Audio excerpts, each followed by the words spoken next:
Tudo bem? Vamos então para a nossa aula de escola bíblica. Estudar um bocadinho da palavra de Deus, que sabe sempre bem, faz sempre bem. E vamos abrir as nossas Bíblias, vamos começar por abrir as nossas Bíblias em Mateus capítulo 17. Eu hoje quero partilhar convosco algo que Deus pôs no meu coração e que eu gostava de começar por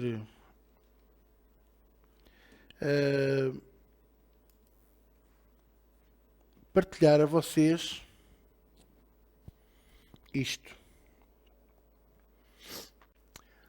Deus não faz nada por acaso. Deus não está no seu caminho cósmico e vai e sem querer tropeça em qualquer coisa e provoca qualquer coisa. Epá, olha, veio mesmo a atalho de foice, era mesmo isto que eu precisava, olha, já fica feito. Não. Deus o que tem a fazer, faz. Ele não pede autorização a ninguém. Ele é soberano, Ele é Senhor. E o que Ele tem para fazer, Ele faz. E o que Ele tem para fazer, ninguém pode impedir. E se há algo que eu tenho aprendido ao longo destes anos e ao longo deste tempo, é precisamente isso. Que é, o homem pode ter os seus caminhos, o homem pode ter os seus propósitos, o homem pode ter os seus intentos, mas aquilo que o Senhor programou, aquilo que o Senhor tem no seu coração, vai-se cumprir, quer o homem queira, quer o homem não queira. Irmãos, nós todos, todo o país, isto é um exemplo, pode votar num candidato que, se Deus quiser que o outro ganhe, ele ganha e você não tem sequer hipótese de alterar a história. Porque é Ele quem põe os reis e os retira. É Ele quem levanta governantes e os depõe. É Ele quem levanta nações e as põe no chão. É Ele quem faz aquilo que Ele quer fazer, principalmente tudo que possa concorrer para o propósito que Ele estabeleceu para este mundo. Às vezes vejo os cristãos, os crentes, perdidos, a pensar, temos que lutar contra esta ditadura, e temos que não sei o quê, e temos que não sei o que mais, e isto e aquilo, e vamos fazer greves, e vamos fazer não sei o quê, e sabe o que é que eu lhe quero dizer? O que está em Eclesiastes é tudo vaidade. Nada do que possamos fazer na carne vai produzir frutos no espírito ou frutos que agradem o coração de Deus. O que nós temos que fazer como crentes é, primeiro que tudo, evangelizar, arrancar as pessoas das trevas e da morte e do pecado para Jesus e para a igreja e orar. Este é que é o nosso papel, orar. Então quer dizer que eu não devo votar. Devo votar em consciência. Não no sentido de eu vou votar neste porque este vai ganhar. Não, olha, você pode pensar o que você quiser. Mas Ele é que é Senhor. E você acha que Ele é que vai ganhar e Deus vai vir a tudo à última da hora. Mas Deus permitiu a Primeira Guerra, permitiu a Segunda Guerra. Irmãos, Deus permitiu muitas guerras antes. Algumas delas muito sangrentas, algumas delas com efeitos muito nefastos. E, no entanto, a Terra continuou, o planeta continuou, a Terra continuou a girar, as coisas continuaram a acontecer e Ele não deixou de ser Deus.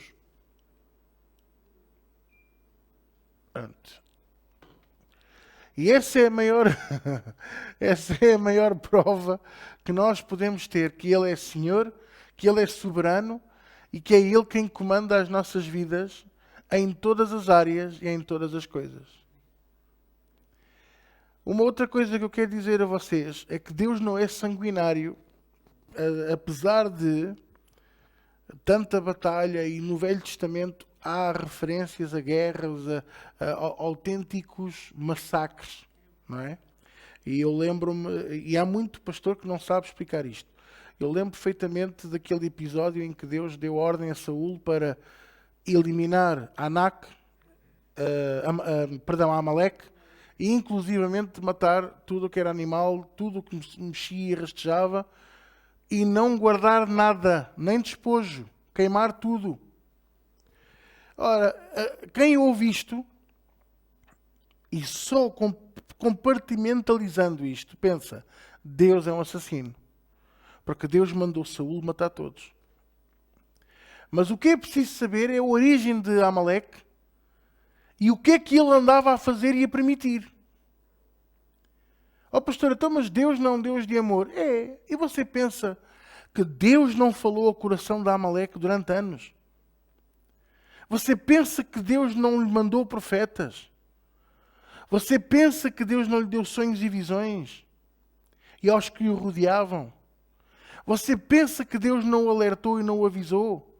Então, qual é a diferença entre o povo de Amaleque e o povo de Nínive? Eu acredito que Deus fez a mesma coisa com Amaleque. Que Deus fez a mesma coisa com muitos outros povos. Mas não quiseram crer. Não quiseram crer. Irmãos, sabe porquê que o povo judaico tem vindo a sofrer toda a sua história? Principalmente de há 2000 anos a esta parte.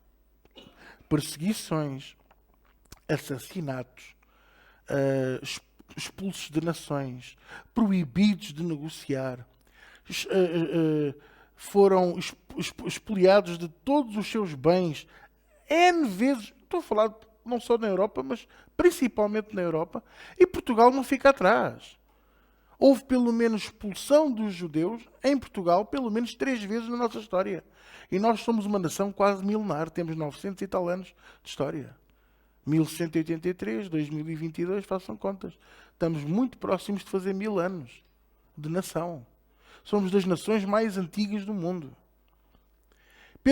Há pelo menos 3 grandes purgas contra os judeus na nossa história, sendo que a última delas foi no tempo do Marquês de Pombal.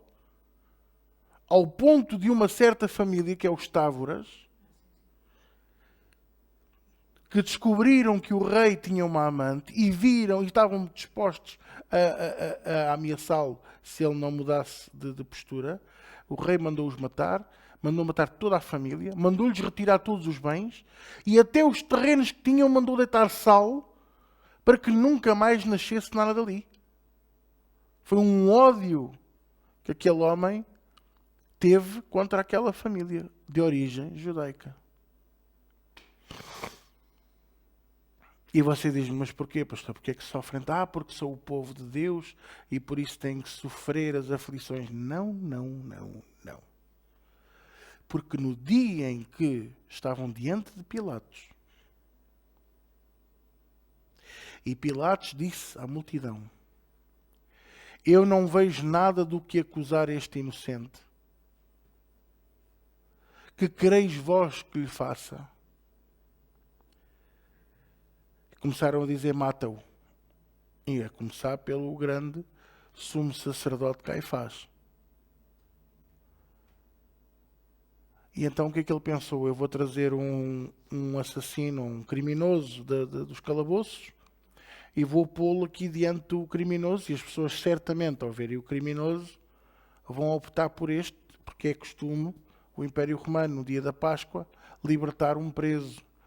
Como hoje em dia se faz em Portugal com os doulos e os doutos, não é? No Ano Novo e no Natal, o Presidente assina alguns decretos para libertar pessoas que estão em prisão, pessoas que durante o ano vão escrevendo para a Presidência da República pedindo clemência e perdão, não é? E quando trouxeram Barrabás, ele perguntou, como é costume eu libertar um deles? Qual é que vocês querem que eu liberte? Barrabás ou Jesus? E eles disseram Barrabás.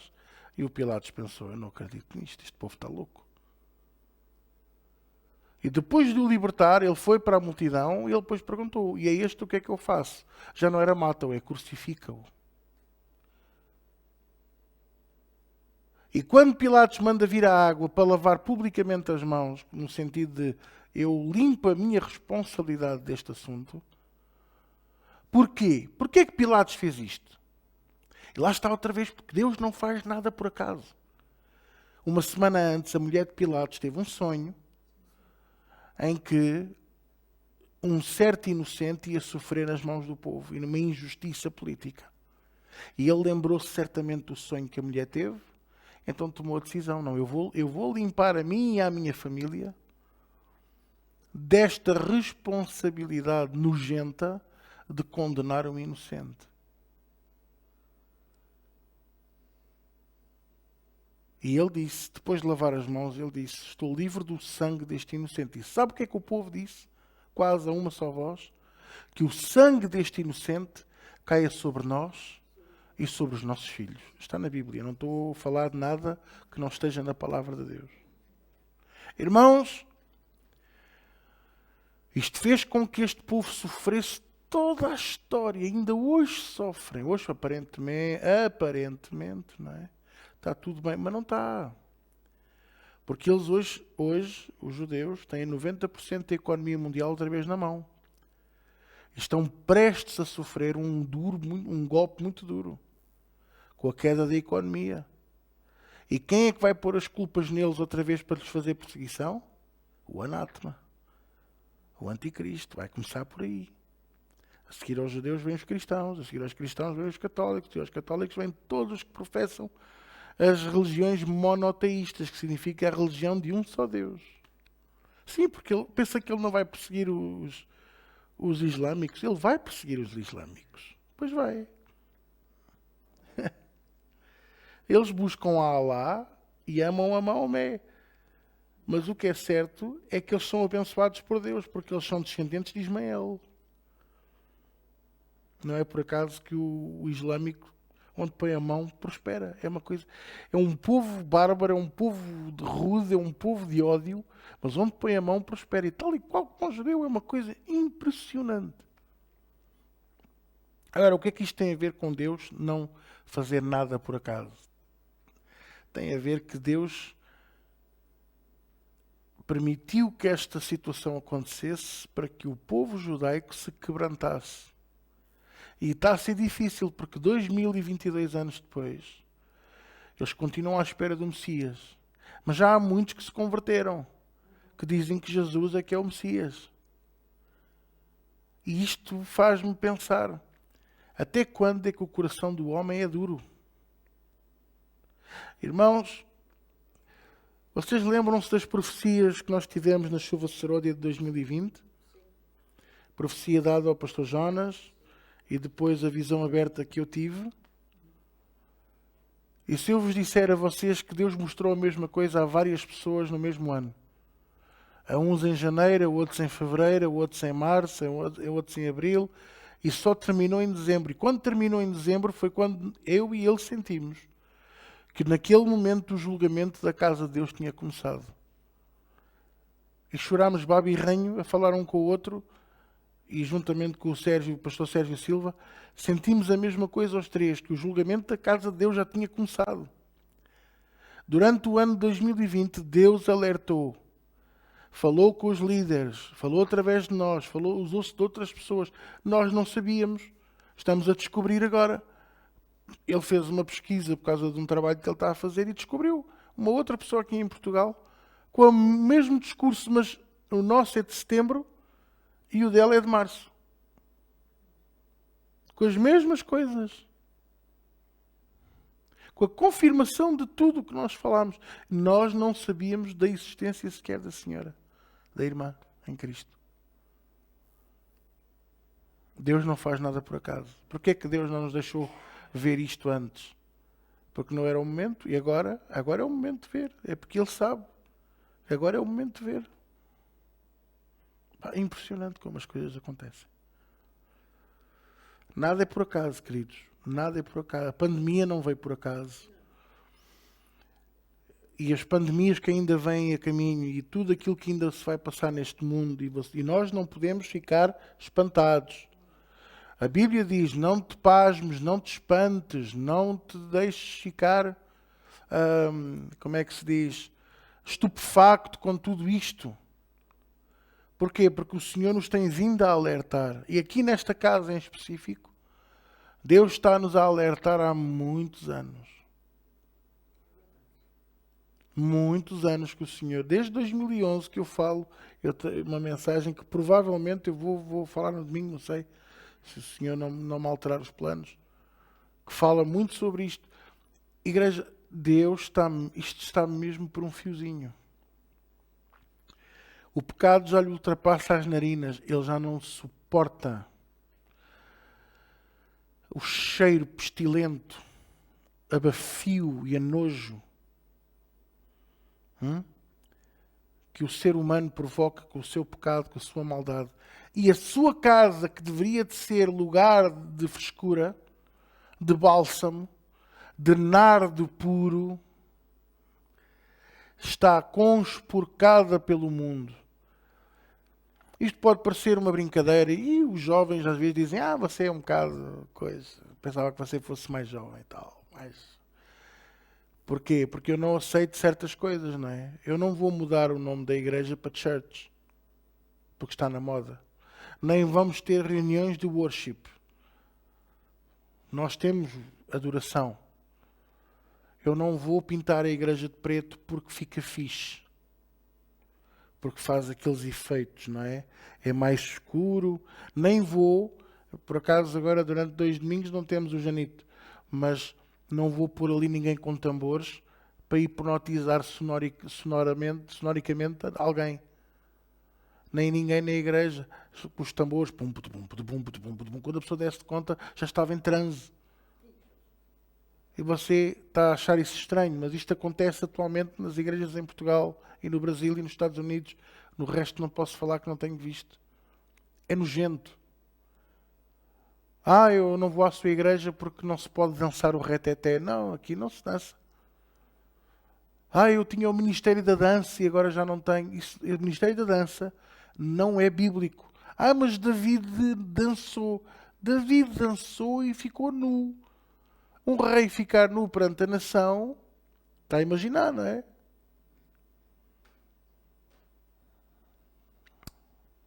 Ele estava feliz porque a arca da aliança estava a voltar a Jerusalém.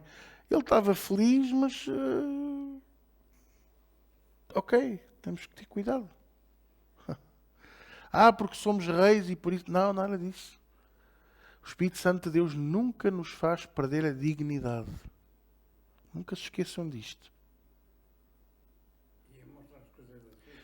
E mostra tudo. Com ele não há nada oculto. Eu, no domingo, disse uma coisa que eu nem me apercebi que disse. Eu disse-a pelo Espírito Santo de Deus, irmão Manel.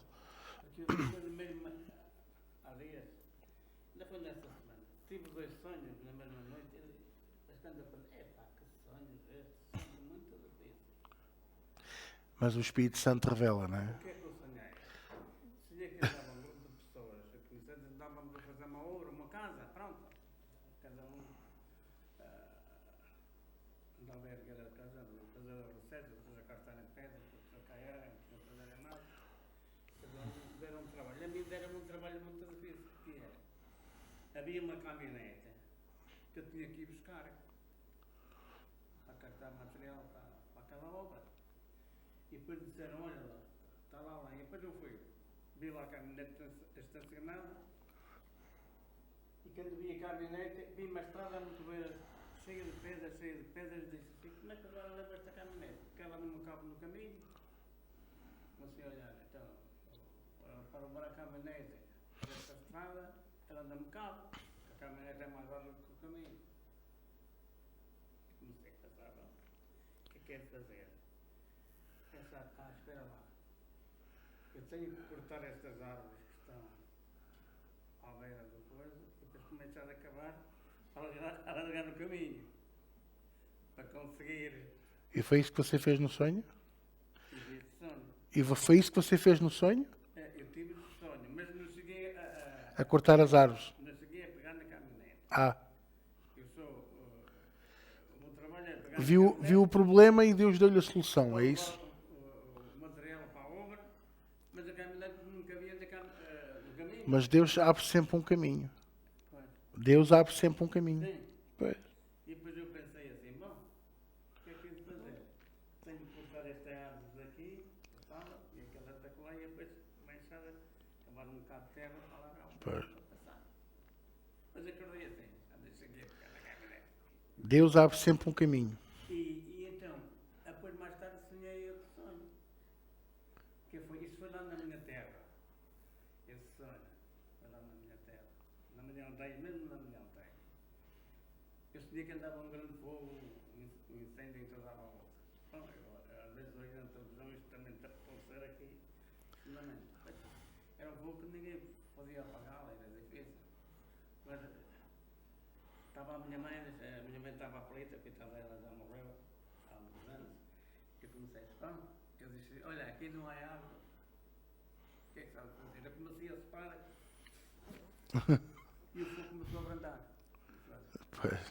Acordei assim, isto tem água. Deus abre sempre um caminho onde ele não existe. Deus abre sempre um caminho onde ele não existe. É o que Deus lhe está a querer dizer. Mas voltando à palavra, porque nós estamos a gravar e é bom manter o tino. Deus nunca faz nada por acaso. E a ver se eu consigo recuperar onde é que eu ia. David dançar, o ministério de dança não é bíblico por causa da sensualidade. E por isso eu não tenho. E nunca nos faz perder a dignidade. O Espírito Santo de Deus, exatamente. E revela todas as coisas. E eu estava a dizer que no domingo eu disse uma coisa que nem me tinha apercebido, tinha dito depois só a ouvir novamente. É que me apercebi que efetivamente eu falei da Nova Jerusalém. E que a Nova Jerusalém era feita de ouro, sim, é feita de ouro, mas a rua principal é a única rua que é feita mesmo de ouro. Tão puro que é translúcido. Toda a cidade é translúcida porque Deus não tem nada a esconder. Ora, é aqui que a gente vê o grande poder do Espírito Santo de Deus. Não é? Portanto, o que é que eu quero dizer com isto tudo, igreja? Que para além de Deus não fazer nada por acaso, e tudo o que está a passar e que ainda se vai passar tem a ver com o plano dele, a nossa vida também está incluída nisto. E mesmo aquelas coisas que nós passamos menos boas, mesmo aqueles episódios mais difíceis que nós passamos, têm um propósito de Deus para nós. Tanto os episódios difíceis como os episódios bons. Como nós nunca aprendemos nada com as coisas boas, porque quando tudo está bem a gente até se esquece dele, parece que aquilo que mais acontece na nossa vida são as aflições. Até nem são. Mas como são fortes e levam-nos a quebrantar e a dobrar o joelho, é aquilo que a gente se lembra mais. E é aí que a gente mais aprende. Portanto, e é preciso explicar aqui uma coisa, porque há as aflições que vêm da parte do Senhor, ou seja, Deus permite que aconteçam, e há as aflições que são cavadas por nós. Por exemplo, você tem um salário, o seu salário são 650 euros. Vamos pôr o salário mínimo português, 745. E você todos os meses gasta 800, não me venha dizer que é o diabo que lhe está a roubar o dinheiro. Pastor, ore por mim porque o diabo está-me a roubar o meu salário. E eu vou-lhe dizer, não é o diabo, é você. Ah, mas eu gosto de ajudar. Irmãos, eu também gosto de ajudar. E nós temos o Ministério da Ação Social já por causa disso. Mas quem está com essa área até sabe perfeitamente qual é a visão que eu tenho e qual é a visão da Igreja. E biblicamente falando, o que é que Deus nos ensina? Nós só podemos ajudar até onde podemos.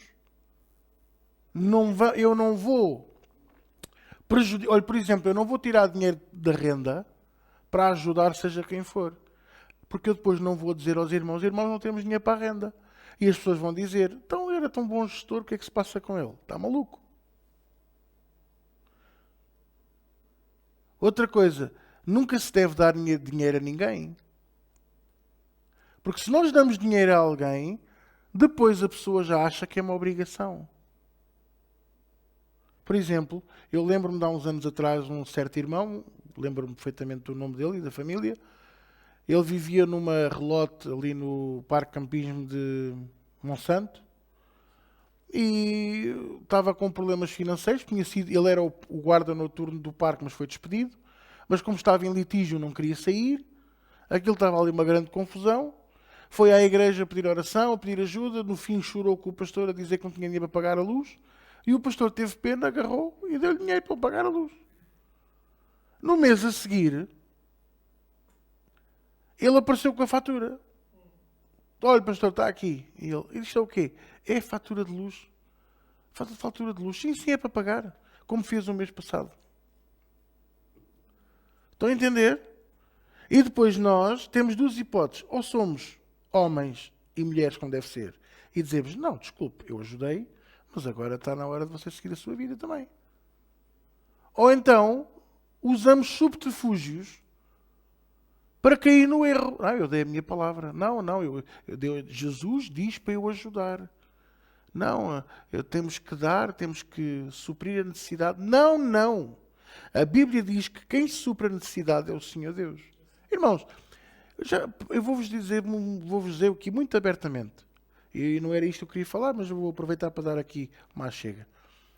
Todos os dias eu recebo pedidos do Paquistão e da Índia e da Nigéria e de muitos países da África.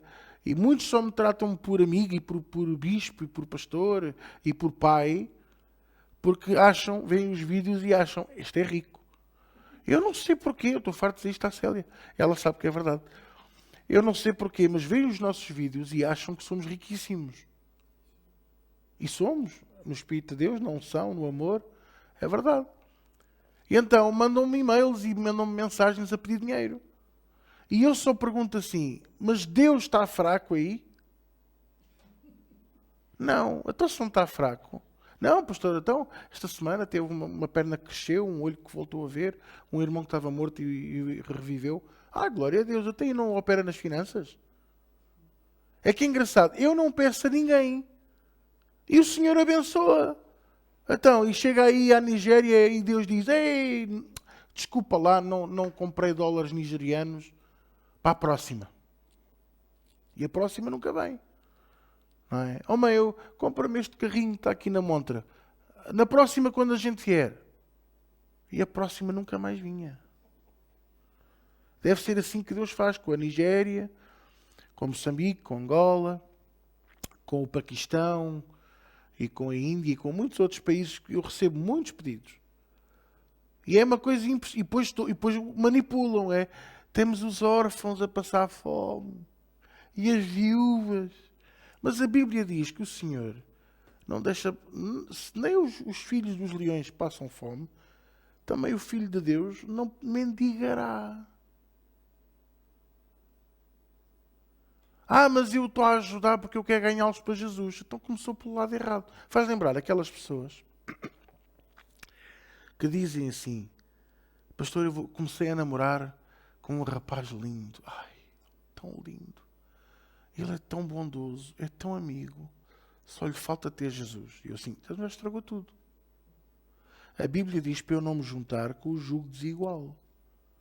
Mas eu tenho a certeza, eu vou puxá-lo para Jesus.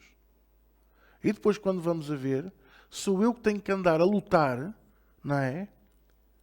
Tenho que andar a lutar para ir buscar o crente que supostamente ia buscar o ímpio. Como o exemplo que eu dei do pastor que eu tive aqui. Eu vou ajudar aquele irmão que tem um problema de bebida. Quando eu dei conta, também ele já estava lá. E a mulher... Não vou entrar em pormenores, numa aflição. Agora é que eu estou bom, agora é que eu estou bom. Chegou a matar aqui domingos, completamente bêbado, domingos de manhã.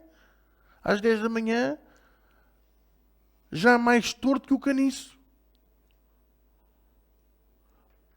Nem sei o que é que seria o pequeno almoço. Mas pão não era, de certeza, e leite também não. Se calhar era as sopas de cavalo cansado, mas sem o pão e o açúcar. Ora, isto para dizer o quê? Que nós temos de ter cuidado. E não temos que entrar em buracos. Para que cavar buracos se não for para encontrar água? Não é uma cisterna para ir buscar água. Não se meta nesse buraco. Ah, mas eu tenho que ajudar. Não, não tem. Você pode ajudar. Qual é a maior ajuda que eu posso dar? Orando. Ah, você podia me dar uma ajuda financeira para comprar isto, comprar aquilo. Oh, irmão, senhor não sei quantos, senhora não sei quantos. Olha, faça o mesmo que eu. Poupe. Não tem salário?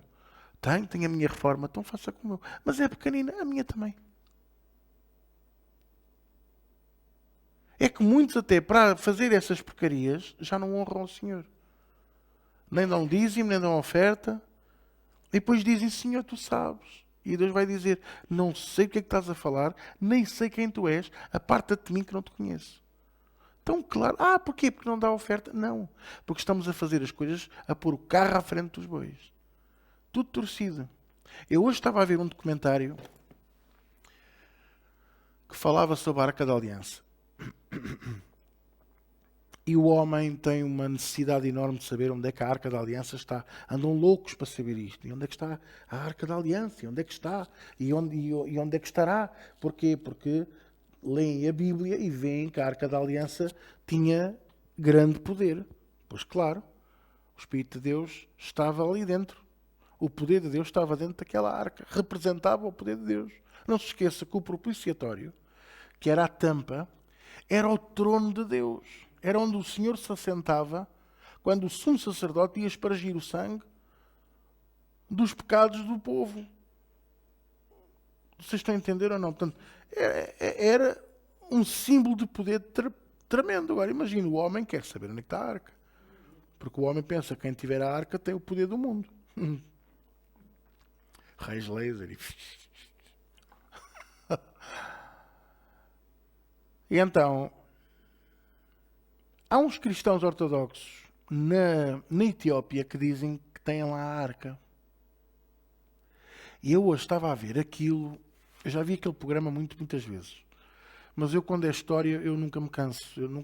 Eu vejo repetidas vezes, e as vezes que forem precisas, os programas sobre história, sobre a criação do universo, sobre as estrelas, sobre tudo. Eu hoje estava a ler a Bíblia e eu descobri uma passagem tão bonita em Amós, em que fala das Pleiades e da estrela e do cinturão de Orion, coisa que já no século XX é que os cientistas descobriram e eu achei tão impressionante como é que há 5 ou 6 mil anos atrás eles já sabiam quem era a constelação de Orion e o cinturão, que são 3 estrelas seguidas, e as Pleiades, que é uma outra constelação cá mais em baixo. Impressionante!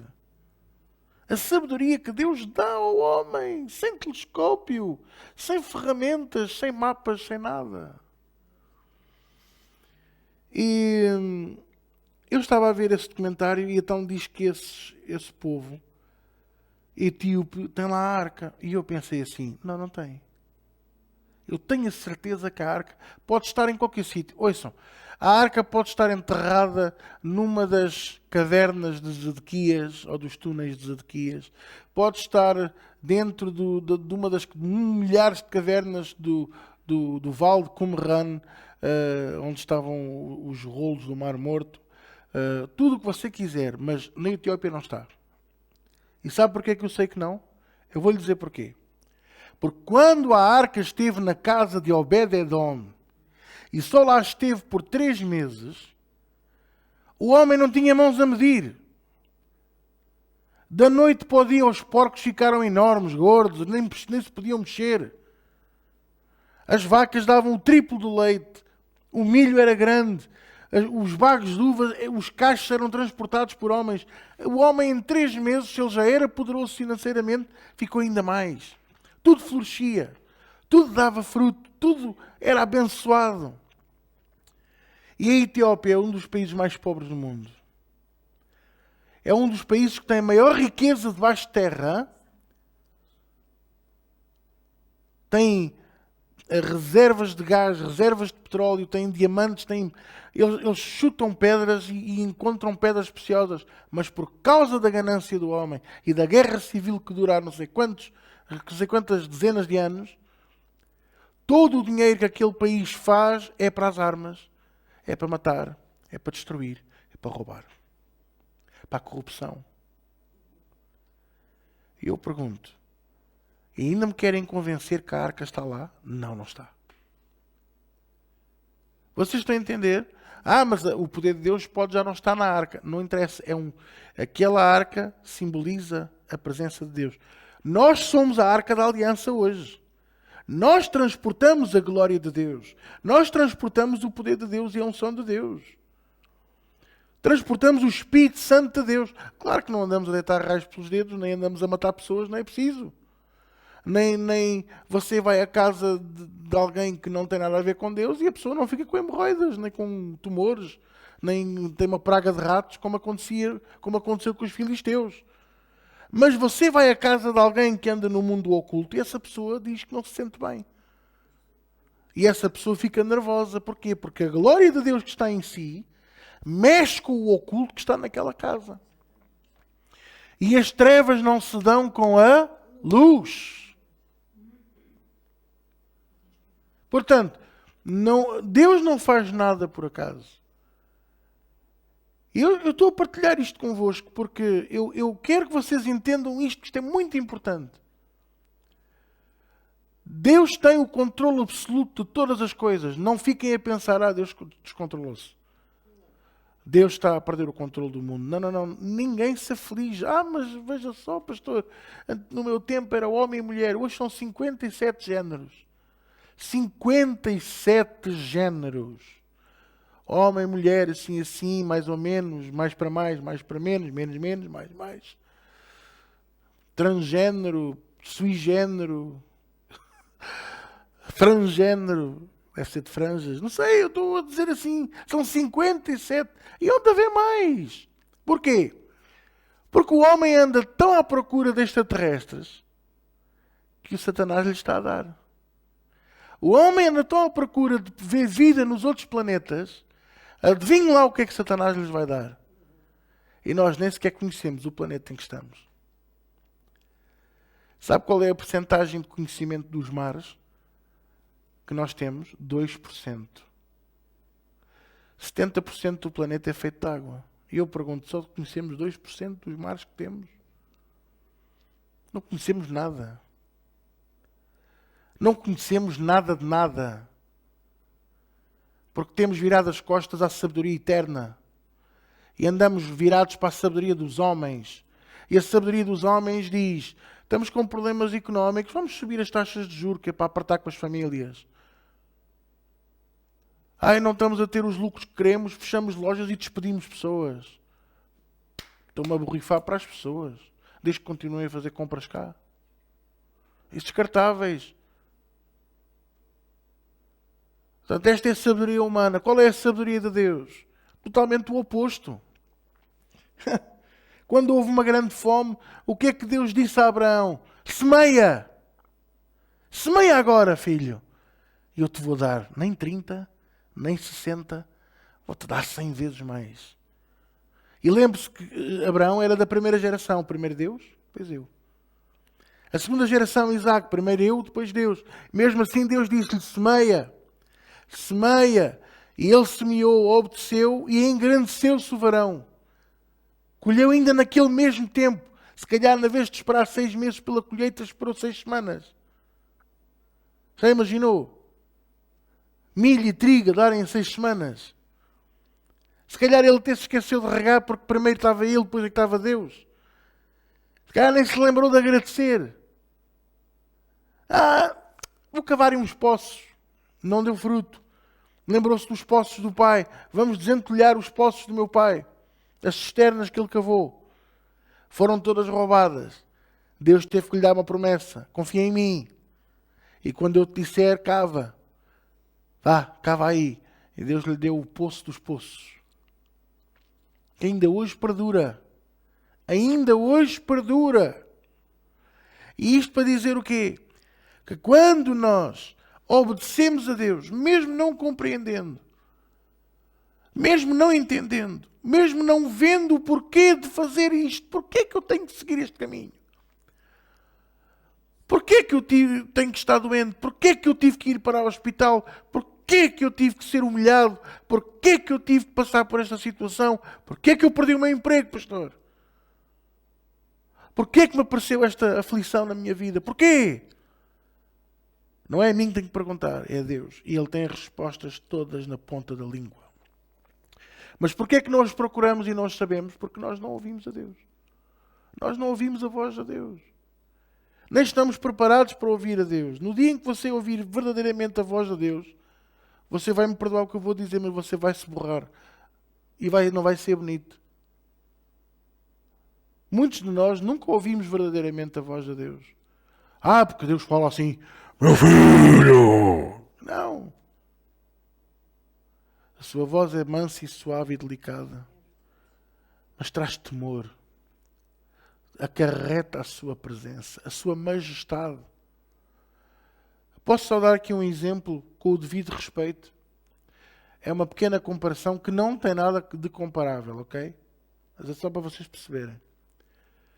No domingo tivemos aqui os batismos e o Enzo, o neto da nossa presbítera Zélia, queria ir dar um beijinho ao pastor, mas estava muito nervoso. Até tremia. Porquê? Porque eu sou mau e fiz mal ao miúdo e o miúdo tem medo de mim. Não, o miúdo tem temor.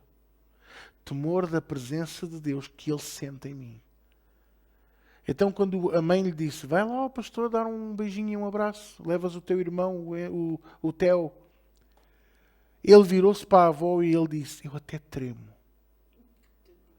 Veja o respeito e o temor a Deus que aquele menino tem e que nós não conseguimos ter por Deus. Mas quando você ouvir a voz de Deus verdadeiramente, é assim que você se vai sentir. Porque Ele não vai levantar a voz para nós. Mas a voz dele acarreta a sua majestade. E a sua majestade faz-nos tremer na sua presença. Porque Ele é mesmo grande. Ele é enorme, incomparável. Não há ninguém que seja como o nosso Deus. Os discípulos estavam assim. E os fariseus atacavam Jesus todos os dias. Faziam perguntas pertinentes, perguntas difíceis, perguntas agressivas. Atacavam-no. Uma das formas com que eles atacavam Jesus era: onde é que está o teu pai? Estás sempre a falar no teu pai. Onde é que está o teu pai? Dando a entender, e aqui eu não tenho certeza, não posso afirmá-lo, mas eu presumo que José já tivesse morrido. E, no entanto, porque diz que José era mais velho do que Maria. Maria era muito novinha quando Jesus nasceu. José já devia de ser um homem já com mais idade. E presume-se que a esperança de vida nesta altura era 40 anos, o que já não era nada mau. Os que ultrapassavam eram muito respeitados e muito amados porque eram os anciãos por terem muita idade. Lembro-me da mulher que pegou em Jesus ao colo quando ele foi circuncidado. Aliás, quando ele foi apresentado no templo, Ana tinha 84 anos. Ora, para aquela época era alta longevidade. Servia a Deus no templo, viúva. E ela própria disse: agora eu posso morrer porque os meus olhos viram o Salvador. E quando ele falava no Pai, ele falava em Deus Pai. Mas os fariseus não compreendiam. Então, para o picar, para o magoar, para o ferir, onde é que está o teu pai? Falas tanto no teu pai? E os discípulos, ao verem isto todos os dias, qual era o discípulo que não ficava com dúvidas? Será que ele é mesmo o Messias? Será que é mesmo ele? Epá, ninguém gosta dele, toda a gente diz mal dele. Fui à padaria comprar pão, já estavam a falar mal dele. Uma dizia: como é que ele sabe ler se ele nunca estudou? Veja este pormenor. Jesus foi apanhado pelos pais com 8 anos a discutir a palavra no templo com os professores e mestres da lei. E, no entanto, ele provavelmente, supostamente, não deveria de saber ler, mas ele estava a disputar com eles a palavra. Como é que ele não saberia ler se ele é a palavra? Mas para o homem isto é incompreensível. Chegou aos 33 anos e diziam, como é que ele sabe ler? Como é que ele consegue falar estas palavras se ele nunca estudou? Ele estudou com algum dos mestres, a Gamaliel, ou com Nicodemos, ou Caifás? Não. Então como é que ele sabe ler? Como é que ele sabe onde é que as escrituras estão? O povo ficava maravilhado. Os fariseus ficavam enojados. Então não passou pela minha escola bíblica e sabe mais do que eu, nem pensar. Então quem é que ele pensa que é? Vocês estão a entender? E os discípulos foram vendo isto. Viam os milagres e ouviam-no dizer: "Shh, não digas a ninguém." E os discípulos vão ficar: "Mas não digas a ninguém porquê? Então isto não é a obra que ele disse que vinha para fazer?" Confuso isto tudo. Então Jesus vai orar, e quando vai orar diz assim a Pedro e a Tiago e a João: "Venham comigo." E foram orar para o Monte das Oliveiras, lá para uma zona assim um bocadinho mais alta. E veio acompanhar comigo aqui no capítulo 17 de Mateus. 6 dias depois, logo no versículo 1, tomou Jesus consigo a Pedro, Tiago e a João, seu irmão, e conduziu-os em particular, ou seja, em privado, dos outros 9, a um alto monte, e transfigurou-se diante deles. O que é que isto quer dizer? Que deixou de ter a cara que tinha e ficou com a cara, sei lá, a cara do Papa Francisco. Uma plástica. Virou-se para eles e disse: "Olha, vou pôr botox aqui na testa." Não façam isso. Se quiserem fazer uma coisa bem feita, falam com a Carlinha, que a Carlinha trata de vocês. Agora, cuidado, hein? Vou fazer uma plástica, vou fazer aqui uma rinoplastia e tal. Vou mandar tirar 2 dentes de cada lado, que é para isto expandir. E fazer a barba. Não. Transfigurou-se quer dizer que ele ficou translúcido. Ele mostrou o seu verdadeiro eu. Irmãos, você não é aquilo que você vê ao espelho.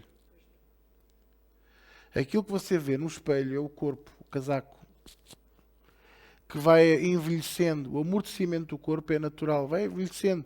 Hoje tem cabelos pretos, amanhã tem cabelos brancos. Hoje tem 2 rugas na testa, amanhã tem 10. Para resolver isso, falo com a Carla, só por favor. E se tiver muitos cabelos brancos, falo com a Filipa, que ela também vos resolve isso. E se tiver dores nas juntas, falo comigo, que eu também trato disso. Tenho um método infalível. É um pau que eu tenho no carro. O amor de Deus me consola, está escrito no pau. Agora, isto para dizer o quê? Transfigurou-se. Foi como se ele tivesse saído dele mesmo. Eu se estivesse lá com Pedro e com o Tiago, eu acho que ficava assustado. Eu estou a pensar com a mentalidade deles da época. Hein? Não estou a pensar com os dias, com hoje. Nós não podemos pensar em tudo o que a gente lê na Bíblia com o nosso intelecto de hoje. Ok? Porque nós hoje temos a verdade completa. Nós hoje temos conhecimento, temos escolaridade, temos inteligência mais profunda e já temos anos de aprendizagem bíblica. Pense como eles pensariam. É tudo novo. Porque a palavra que eles conheciam era a palavra da sinagoga.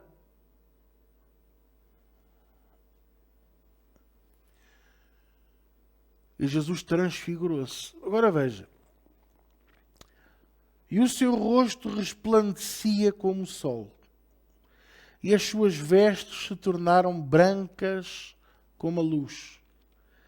E eis que lhes apareceram Moisés e Elias servindo ao Senhor, ou falando com ele. É a mesma coisa. E Pedro, tomando a palavra, e é por isto que eu digo que temos que pensar com a inteligência deles da época. Pedro, tomando a palavra, disse a Jesus: Senhor, bom é estarmos aqui. Se quiseres, eu faço, ou fazemos, aqui 3 tabernáculos, um para ti, um para Moisés e outro para Elias. Ele nem pensou para eles, pensou para os outros. E, diga-me lá, se você estivesse naquele momento, não era uma boa ideia?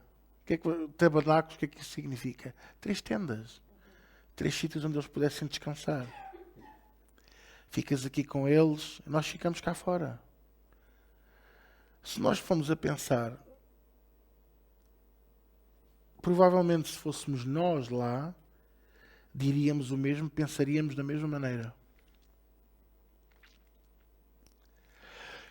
Irmãos, eu vou-vos só dar aqui um exemplo para provar que eu tenho razão.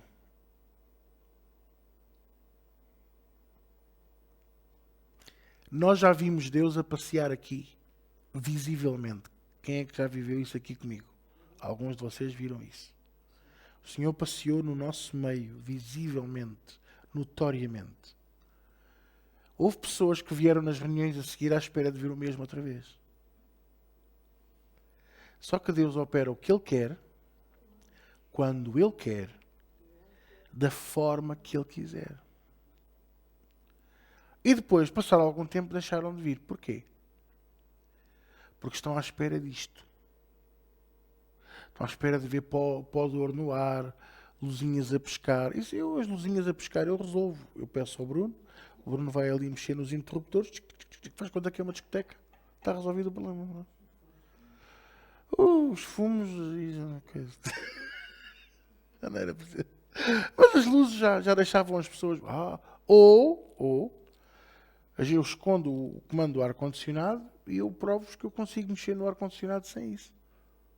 E vocês não me venham dizer que é do diabo depois. Pastor, o que é que isso tem a ver? Tem a ver com o misticismo. Estamos à espera de coisas místicas. E Deus não é nada místico. Deus é tão simples.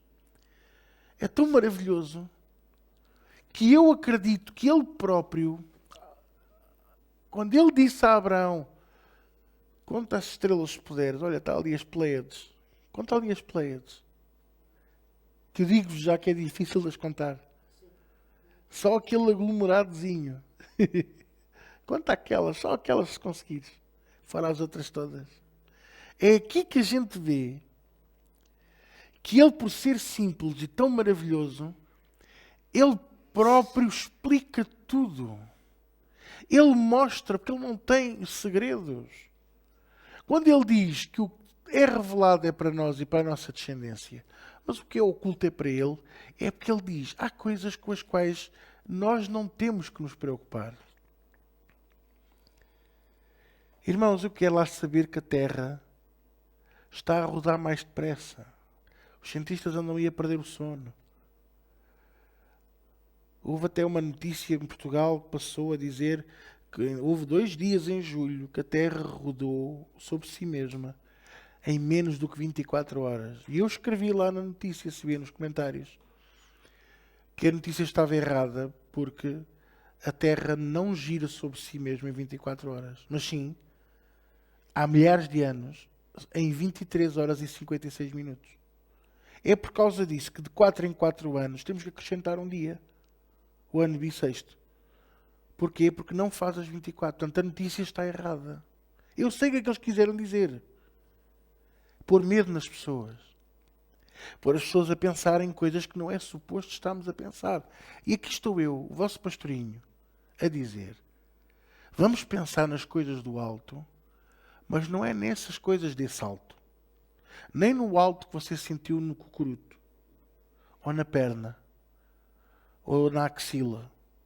É no alto de Deus, que é para nós podermos ver a transfiguração dele na nossa vida, para nós podermos ver verdadeiramente a sua luz a brilhar em nós, e não pensar em fazer tabernáculos para Moisés e para Elias. Sabe porquê que foi Moisés e Elias que apareceram a Jesus? Porque um representava a lei e o outro representava os profetas. Então, qual é a conclusão que eu tiro? Que Pedro, Tiago e João perceberam foi patavina do que se passou ali. E Deus, ao perceber que aqueles 3 rapazitos não estavam a perceber nada do que estava a passar, Deus teve que intervir. E o que aconteceu? Estando, versículo 5, ele ainda a falar, veja só, Deus teve que o interromper, tipo, como eu faço aqui às vezes com a Dona Ninja.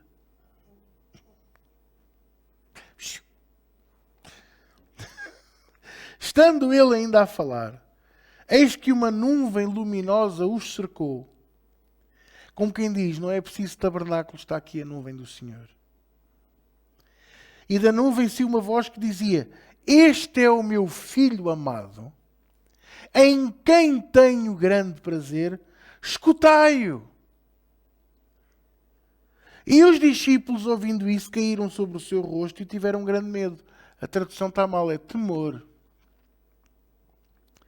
E erguendo eles os olhos, ninguém viram senão a Jesus.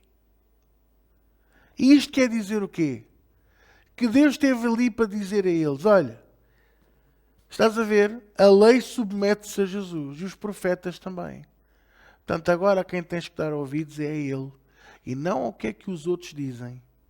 E não ao que é que os outros perguntam. E não às lebres que os outros querem levantar acerca dele.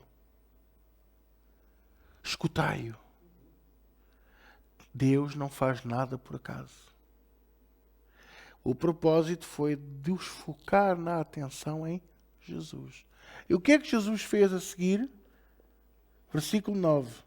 E descendo eles do monte, Jesus lhes ordenou dizendo: contem a toda a gente, escrevam isto aí no jornal e ponham no Facebook. Descendo eles do monte, Jesus lhes ordenou dizendo: a ninguém conteis a visão até que o Filho do Homem seja ressuscitado dos mortos. Porquê? Porque a estes 3, o pilar dos 12, era necessário que eles não tivessem dúvidas. Até os outros 9, o Senhor ia trabalhando neles e só eles iriam mudar quando vissem Jesus Cristo crucificado e ressuscitado. Olha Tomé. Tomé foi o próprio a dizer: eu só vou crer se eu vir e meter o meu dedo nos buracos das mãos e no seu lado. É um bom exemplo de como é que os outros 9 estavam. E porque estes 3 são o pilar. Eles eram o pilar. Pedro, aquele que começou o trabalho da igreja juntamente com Jesus. Tiago e João. Tiago, irmão de Jesus. João, aquele que teve a revelação. O salvo-conduta, a graça, o amor. Veja, dos outros apóstolos todos, mais nenhum escreveu nada de jeito que esteja no Novo Testamento. Qual é a exceção? Paulo, que não estava ali, mas que teve a revelação de Jesus Cristo, crucificado, ressuscitado, translúcido, transfigurado, a caminho de Damasco. Teve um encontro real com ele. Nunca mais duvidou. E quando percebeu que não percebia nada do Evangelho, esteve 3 anos nas Arábias a estudar o Evangelho, a estudar a palavra, até a revelação de Deus. Não é impressionante? Porque Deus não faz nada por acaso. E este episódio, que é dos que eu mais gosto, para além de vermos a transfiguração de Jesus, vemos que Moisés, a lei, e Elias, os profetas, se submetem a Jesus. Se submetem a Jesus. Agora venha comigo a João.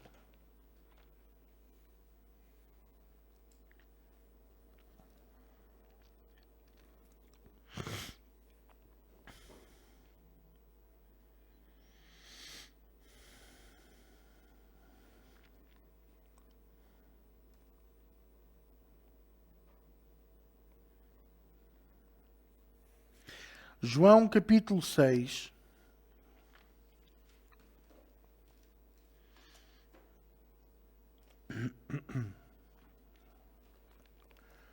os discípulos, e atenção que não eram só os 12, havia muitos mais, mas muitos mais. Quando confrontados com o discurso de Jesus, o Senhorio de Cristo, há muita gente que não gosta do Senhorio de Cristo. O que é o Senhorio de Cristo? É o eu negar-me a mim mesmo e o elevar Jesus Cristo na minha vida. A chamada mordomia, o discipulado, não gostam, porque é duro. Começa com uma frase de Jesus muito forte, que eu sei que vocês conhecem bem, que é: quem quiser vir após mim, negue-se a si mesmo, tome a sua cruz e siga-me. Quer dizer que há um fardo a carregar, e esse fardo é leve e o jugo é suave, porque é a promessa de Jesus. Mas quando se fala em toma a sua cruz, muita gente não gosta. Muita gente não quer. E Jesus tem assim um discurso muito duro para o povo que o estava a ouvir e para os discípulos, ao ponto de, no versículo 60 do capítulo 6, lermos esta frase. Muitos, pois, capítulo 6 de João, versículo 60. Muitos, pois, dos seus discípulos, ouvindo o discurso de Jesus, disseram: duro é esta palavra. Quem o pode ouvir?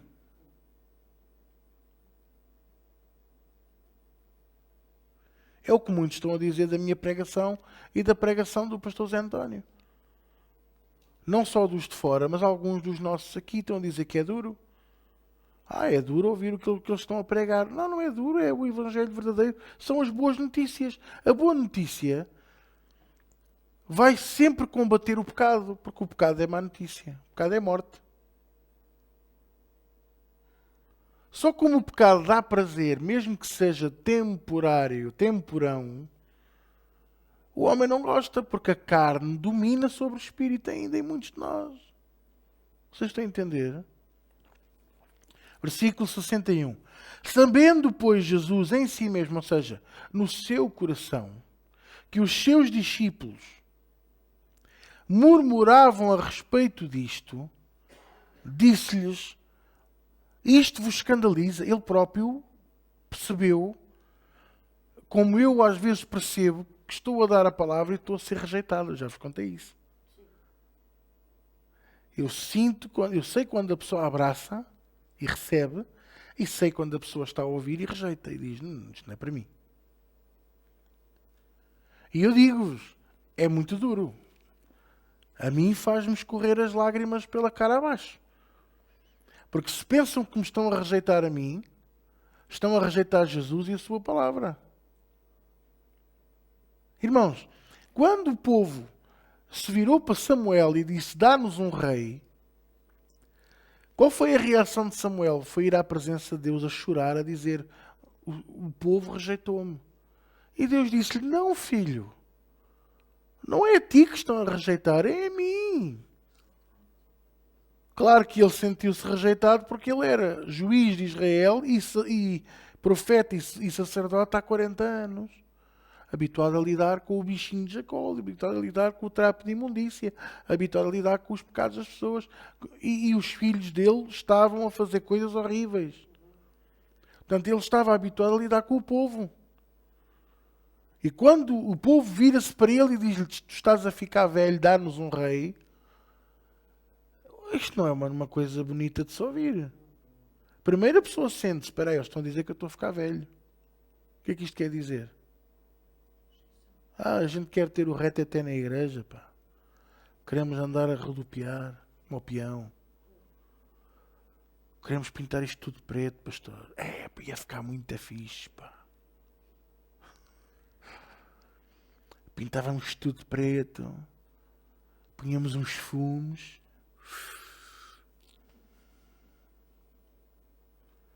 Víamos Deus de todas as reuniões, pastor.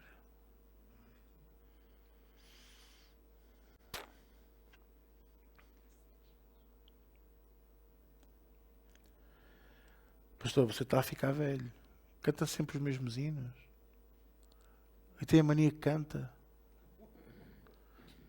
Pastor, deixa o pastor Zé António cantar. Ele canta bem. E canta, graças a Deus. E que bom tem sido ouvi-lo a ministrar o louvor. Que bom. Deixa-o cantar. E você está a ficar velho. É bom você começar a ir por outra pessoa e tal. Está aí gente nova. Amém. Glória a Deus.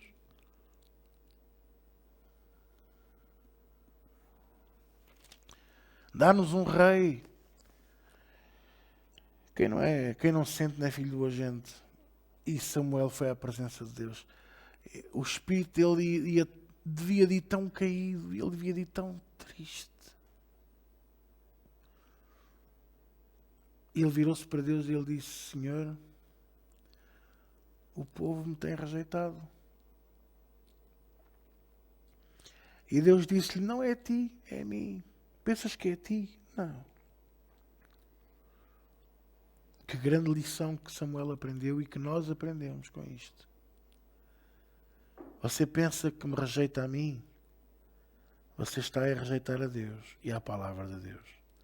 Eu não rejeito nada, eu não rejeito a palavra. Tanto que eu canto hinos, eu faço isto, eu leio a Bíblia, eu posto versículos no Facebook. Quando um dia estivermos diante de Jesus e o Senhor quiser nos julgar pelo que fizemos, dissemos e não fizemos, Ele não vai dizer assim ao anjo para ler o que está no livro: quantas publicações é que ele fez de versículos no Facebook? Isso não vai acontecer. E há pessoas que perdem tanto tempo, são tão ágeis a pegar no telefone e a escrever mal, a dizer mal do pastor, a dizer mal da igreja, criticar o louvor, criticar isto, criticar aquilo. Mas pegar no telefone e dizer assim: perdoa-me que eu agi errado. Eu sei que estou a trazer maldição à minha família porque estou em desobediência.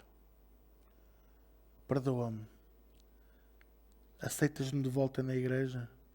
Claro que sim. As portas estão sempre abertas a todo o coração que se arrepende. E a todo o coração que está disponível para se arrepender. Porque é assim que o meu Deus opera comigo.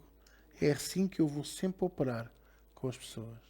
Agora, se a pessoa não se quer arrepender, este não é o lugar para si. Quando a pessoa não se quer arrepender, esta casa é o lugar errado para essa pessoa. Agora veja. Quando Jesus pergunta assim aos discípulos: isto está-vos a escandalizar? Versículo 62. Que seria, pois, se visseis subir o Filho do Homem para onde primeiro estava? Ou seja, como quem diz, fazer comparação. O quê? Isto está-vos a escandalizar? Até como será se vocês me virem na cruz pregado, morrer e ressuscitar e subir aos céus para onde eu estava? Como é que vocês vão ficar? Vão ter ataques cardíacos. Lá tenho eu depois que vir cá abaixo fazer-vos reanimação.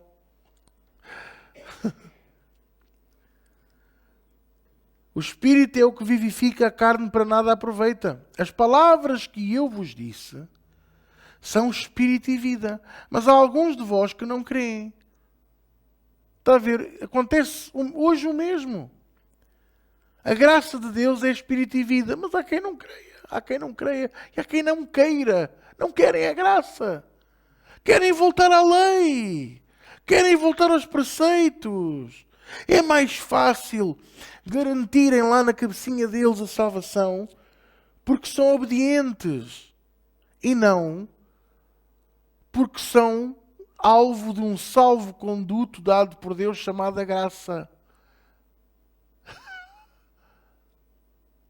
Não, eu vou receber a minha salvação, a minha vida eterna, porque eu fui obediente ao homem de Deus. Eu fiz tudo o que o apóstrofe mandou.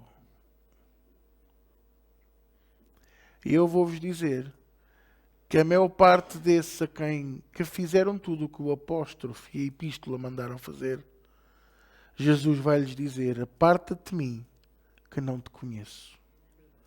E eu digo-vos, se você nunca viu o que é pranto e ranger de dentes, nesse dia você vai ver. Porque eles vão ficar muito irritados e vão dizer: não expulsei eu demónios em teu nome, não curei os enfermos, não preguei, não fui onde era preciso, eu fiz tudo. E Jesus vai lhes dizer: apartai-vos de mim, que não vos conheço.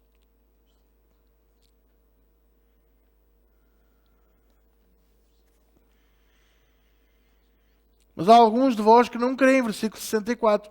Porque bem sabia Jesus, desde o princípio, quem eram os que não criam e quem eram os que o haviam de entregar. Isto mostra que já no tempo de Jesus havia trigo e joio no meio dos seus discípulos. Não só dos 12, nem só dos 70, mas se calhar de muitos outros. Ele sabe, e eu também sei, que há no nosso meio, no geral, não me vou só referir aqui aos que vêm presencialmente, há muita gente que nos vê pelo vídeo, que não vão subir, que não são trigo, são joio.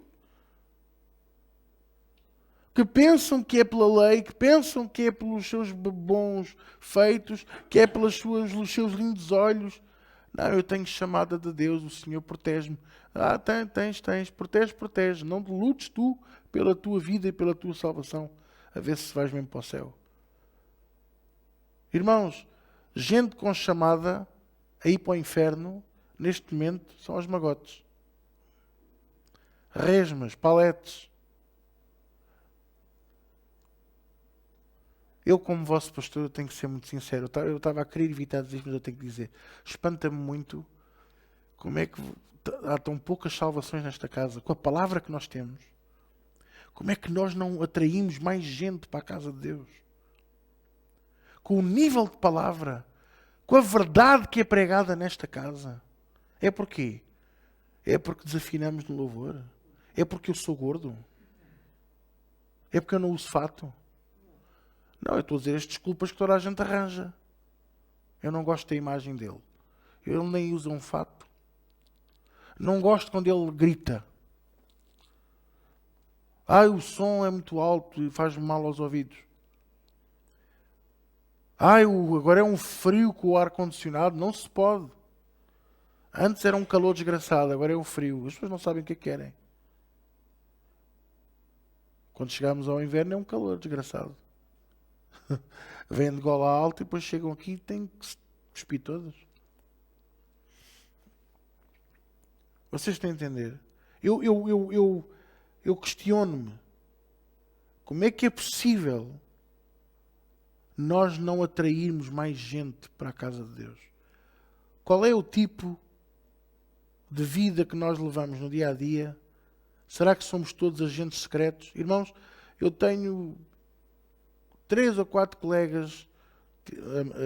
A Maria está à parte, porque a Maria nunca escondeu que é de Jesus.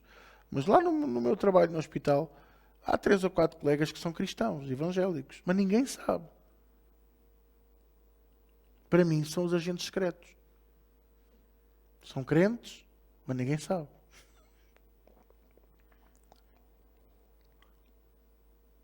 Estão a entender? E se eu os encontro e pergunto, então, domingo foste à igreja? É local de trabalho. E é verdade, eu sei que é local de trabalho, mas então, não somos filhos de Deus? Não queremos em Jesus? Não amamos o mesmo Pai? Como é que correu o domingo? Correu bem? Foi bom? Estava muita gente? Eu não fui. Pois. Por isso é que eu digo que são crentes agentes secretos. Será que é assim que nós somos? Ou as pessoas sabem que nós somos? Você não precisa de chegar a um sítio, como um certo irmão que nós temos aí. Eu sou cristão. Evangélico. e paramos o testemunho aqui. Para não dizer o resto. São as nossas atitudes. As pessoas vão olhar para nós e vão dizer assim: tu és diferente, tu não és igual aos outros. O que é que tu tens? Eu tenho Jesus. Foi o que aconteceu no hospital. Também não preciso de falar muito, porque eu cheguei lá, disse o meu nome, começaram-me a conhecer, fizeram uma pesquisa no Facebook, viram-me logo a igreja. E então, num almoço, estávamos todos a almoçar, todos do núcleo, do internamento, e houve alguém que disse: eu tenho uma pergunta para te fazer que ninguém tem coragem de fazer. Tu és pastor evangélico? Eu sou, sim senhor. Então, mas estavam com medo de fazer porquê? Estão com medo que eu vos morda, que eu vos coma? Os pastores evangélicos não comem criancinhas ao pequeno almoço.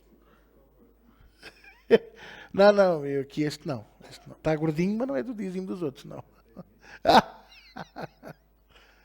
Pois, têm medo que lhes coma o dízimo, ou a dízima, como eles dizem. O devorador. Mas é a minha faísca. Agora, isto para dizer o quê? Que nós damos o testemunho. As pessoas vão olhar para nós e dizer: tu tens um brilho diferente, tens uns olhos diferentes. O que é que tu tens? Tenho Jesus. E falamos de Jesus, damos a salvação. E depois disto tudo é que a gente diz assim: um destes dias não queres ir comigo à igreja? À minha igreja? O padre é fixe. Não usa batina. E tu vais ouvir a palavra, vais-te apaixonar por ele a falar. Acreditem nisto.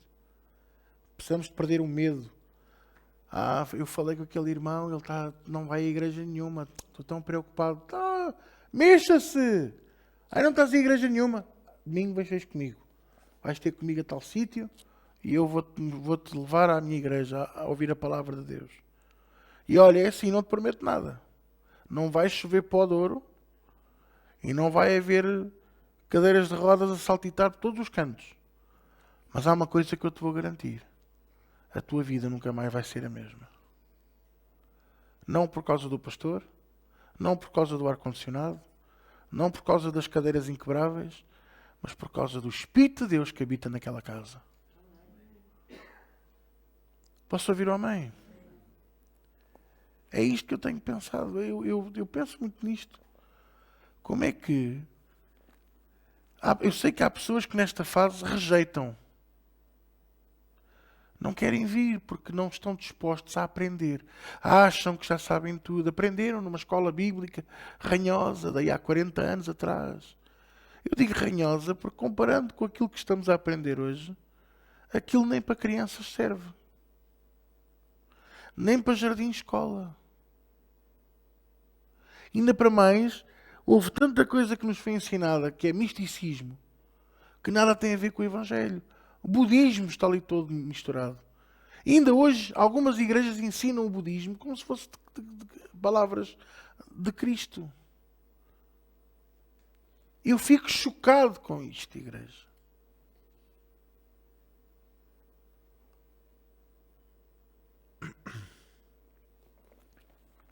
Para terminar. Versículo 64. Mas há alguns de vós que não creem, porque bem sabia Jesus desde o princípio quem eram os que não criam e quem era o que o havia de entregar. E dizia: por isso eu vos disse que ninguém pode vir a mim se por meu Pai não lhe for concedido. Isto é a confirmação da palavra de Deus. João 6,37 diz a mesma coisa. Quer que eu lhe leia? Todo o que o Pai me dá virá a mim, e o que vem a mim de maneira nenhuma o lançarei fora.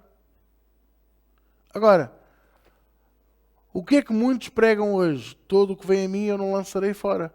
Mas esquecem-se que tem que vir do Pai. Se não for Deus a trazer, nunca vai resultar. Nunca vai resultar. Por isso ele diz, aqui no 65, por isso eu vos disse que ninguém pode vir a mim se por meu Pai lhe não for concedido. Desde então, muitos dos seus discípulos tornaram para trás e já não andavam com ele, que é o que está a acontecer. É o que acontece aqui no nosso meio às vezes.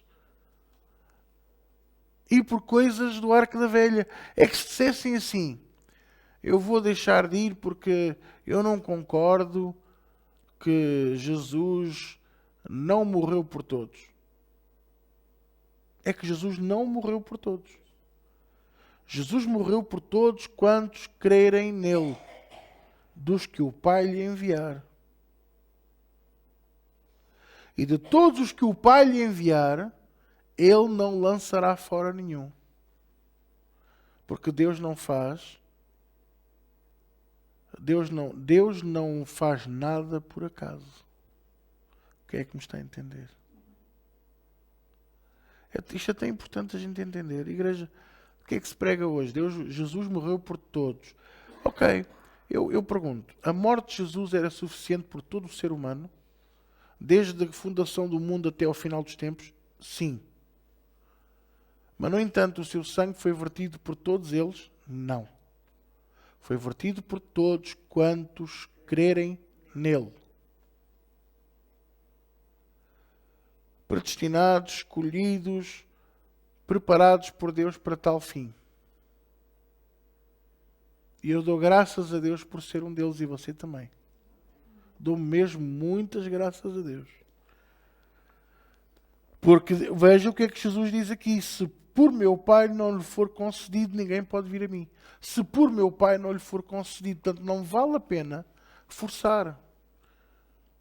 Oh, pastor, então, mas eu sou crente há 40 anos, quero ver que afinal de contas eu sou joio.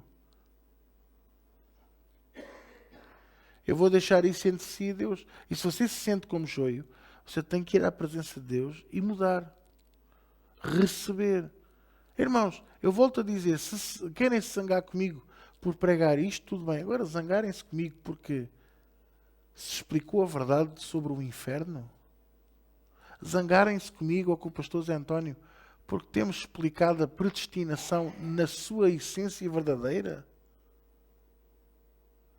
Zangarem-se connosco porque temos vindo a esclarecer a mentira, as mentiras escabrosas que nos têm sido contadas do Evangelho desde há 40 ou 50 anos esta parte. Isto, aí não, isto faz muita confusão. Porque é muita coisa a abraçar. Não é. Quer dizer que eu nunca quis foi largar a doutrina antiga. Não podemos ter os braços, um braço. É como você andar na rua com 2 sacos. Um com fruta fresca e outro com fruta podre. E você vai andar na rua e vai dizer assim: esta rua cheira mal. Deste lado, mas aqui não, cheira uma fruta boa. Aquelas pessoas daquele lado da rua devem ser uns porcos. Quando eu cheira mal. Mas o problema não está na rua, o problema está no saco. O problema está em nós. E é aqui que está o grande problema. Então o que é que fazem? Distorcem. Paulo disse isso. Paulo, Timóteo, Tito, disse isso na palavra de Deus. Distorcem a verdade para seu prazer, para sua justificação. Pensam que estão a justificar diante de Deus. Meus amores, vocês estão-se a enterrar. Isto é o alerta.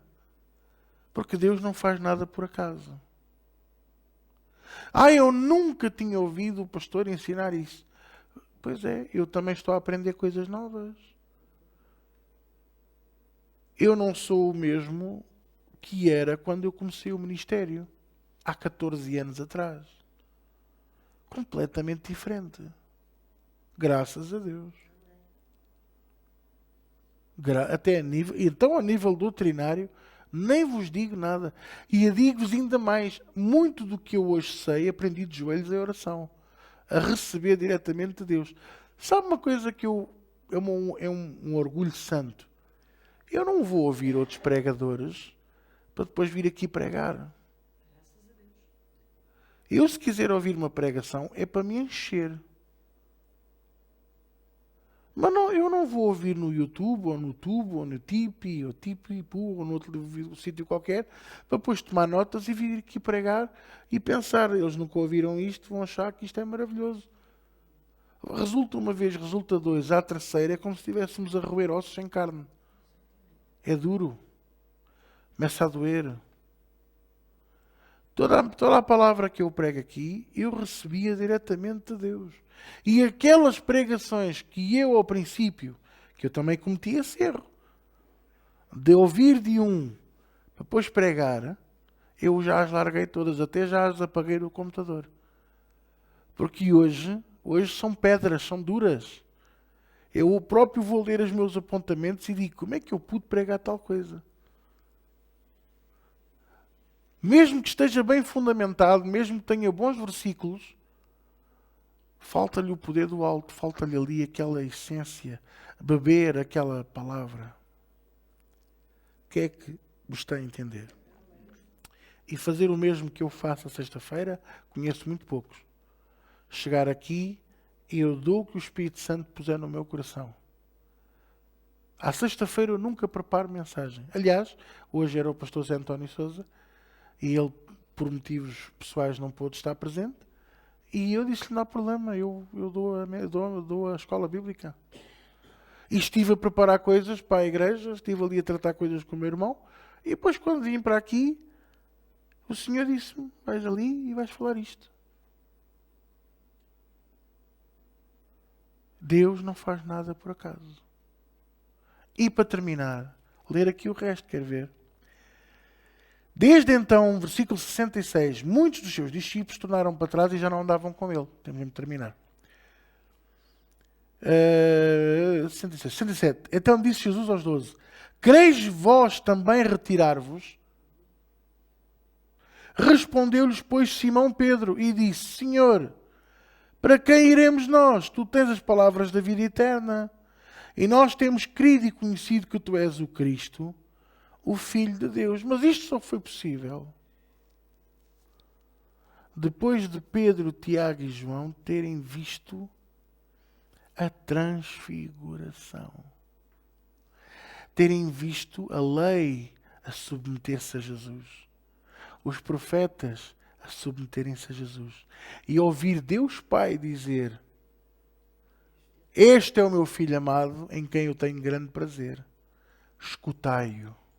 Por isso, Pedro disse-lhe, tu tens as palavras da vida eterna. Versículo 68. Tu tens as palavras da vida eterna. E nós temos crido e conhecido que tu és o Cristo, o Filho de Deus. E respondeu-lhe Jesus, não vos escolhi a vós os 12? E um de vós é um diabo. Veja só, Jesus ali, sabe? Quando parecia que já estava tudo, com os passarinhos e o arco-íris, todos a comerem algodão doce e a pedirem churros com chocolate, veio Jesus e pum! Olha, e um de vocês é um diabo. Lá tinha ele que estragar o ambiente, pá. Este Jesus, pá. Mas é isto que a palavra faz. A palavra não é suposto, ouça bem o que lhe vou dizer, a palavra de Deus não é suposto só nos dar a sensação de paz e de conforto e de alimentação. É suposto agitar-nos. É suposto combater-nos, bater no nosso coração e a gente ficar tipo, será que ele está a falar para mim? É suposto. No dia em que a gente ouvir a palavra e dissermos assim, ainda bem que isto não é para mim, já estamos em pecado, já estamos derrotados, já vamos nos escorrega para ir abaixo para labaredas de baixo. Sabe naquelas labaredas de baixo?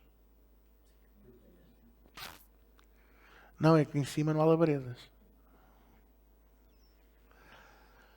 Amém? Vamos orar? Paizinho de infinita misericórdia, grande é a tua compaixão, grande é a tua fidelidade, grande é o teu amor por nós, que é o que nos vale, que é o que não nos destrói. Graças te damos por esta noite, graças te damos pela tua palavra, graças te damos por todos os que estão aqui hoje, aqueles que vão ouvir este áudio posteriormente, graças te damos por aqueles que vão ver este vídeo também, graças te damos, Senhor, até por aqueles que não puderam vir, e que todos eles possam ser tocados por ti na mesma, Senhor. Hoje eu te peço humildemente que a tua semente possa entrar em cada coração e que o seu tempo dê o seu fruto a 30, a 60, 100 vezes tanto, conforme aquilo que tu predestinaste a cada um de nós. Não nos deixes desviar nem para a esquerda nem para a direita. Não nos deixes andar, Senhor, entretidos com coisas que não nos dão a vida eterna. Ajuda-nos a caminhar em obediência ao teu nome, à tua voz, ao teu trono, à tua casa e à tua palavra. E conduz-nos até casa em paz e segurança, Senhor, eu te peço humildemente. E, Senhor, também trazemos à tua presença a reunião do domingo, que possa ser uma reunião cheia da tua presença, da tua glória, da tua unção, com a tua casa completamente cheia com salvações, para a tua eterna glória, em nome de Jesus. E todos dizem comigo, amém. Até domingo.